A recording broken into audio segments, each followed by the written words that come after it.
السلام علیکم رحمۃ اللہ. کیا حال ہے؟ خیریت ہے؟ اچھا، مسئلہ یہ ہے کہ ایک شخص دوسرے بندے کو فار ایگزامپل پلاٹ ہی سمجھ لیں کہ کہتے ہیں جی آپ 1.5 لاکھ کا بیچ دیں یا گاہک لے آئیں. ٹھیک ہے، یعنی میں 1.5 لاکھ کا بیچنا چاہتا ہوں، تو وہ آگے کسی کے ساتھ ڈیل کرتے ہیں 2 لاکھ کی. تو وہ کہتا ہے 1.5 سے اوپر ہوگا میں آپ کو پیسے دوں گا. تو وہ 2 لاکھ ان بندوں کو نہیں دے گا، دے گا اصل مالک کو. ٹھیک ہے، اب اس میں سے پھر 50,000 یہ جو بیچنے میں وکیل بنے تھے، گاہک کو لائے تھے، تو ان کو دے گا. تو کیا اس طرح 50,000 دینا اگلوں کے لیے لینا جائز ہے؟ السلام علیکم ورحمۃ اللہ. جی مولانا خلیل صاحب خیریت ہے جی؟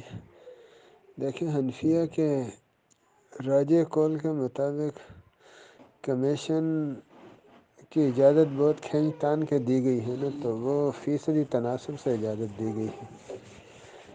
اس طرح کی جو فری یا اوپن کمیشن کی یہ جو شکل ہے، تو اس کو نہیں جائز قرار دیا گیا. بعضوں نے مکروہ قرار دیا اور بعضوں نے کیا نا، کیونکہ اس طرح تو کوئی حساب کتاب نہیں رہے گا.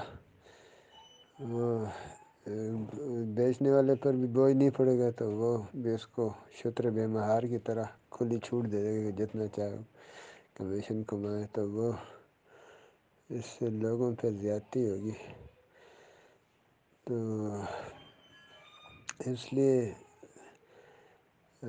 مفتابی جو ہمارے اقوال ہیں یا فتاوی ہیں، اس میں فیصدی تناسب کے ساتھ کمیشن کو جائز قرار دیا ہے کہ کوئی دھوکہ نہ ہو، غلط بیانی نہ ہو، معاملہ یعنی سودا بالکل کلیئر ہو، اور پھر فیصد اپنا کمیشن متعین کر دے کہ اتنے میرا کمیشن، اگر وہ پتہ یہ اس کا کمیشن ہے.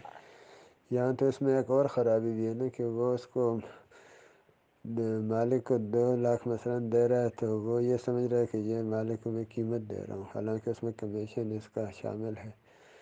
تو یہ تو ایک دھوکہ بھی ہے اس کے ساتھ، اصل قیمت پر اضافہ وہ اس کو دے رہا ہے. تو یہ تو مناسب نہیں معلوم ہوتا. اس سے احتراز کرنا چاہیے. وہ اگر دلالی کرتا ہے کمیشن ایجنٹ کے طور پہ اپنا اس میں لینا چاہتا ہے، تو فیصدی کمیشن متعین کر دے. دونوں فریقوں سے تو لیتا ہے تو دونوں کے آگے متعین کر دے، جس سے لیتا ہے اس کے سامنے متعین کر دے کہ اس سودے میں اتنا کمیشن لوں گا، تو پھر صحیح ہوگا.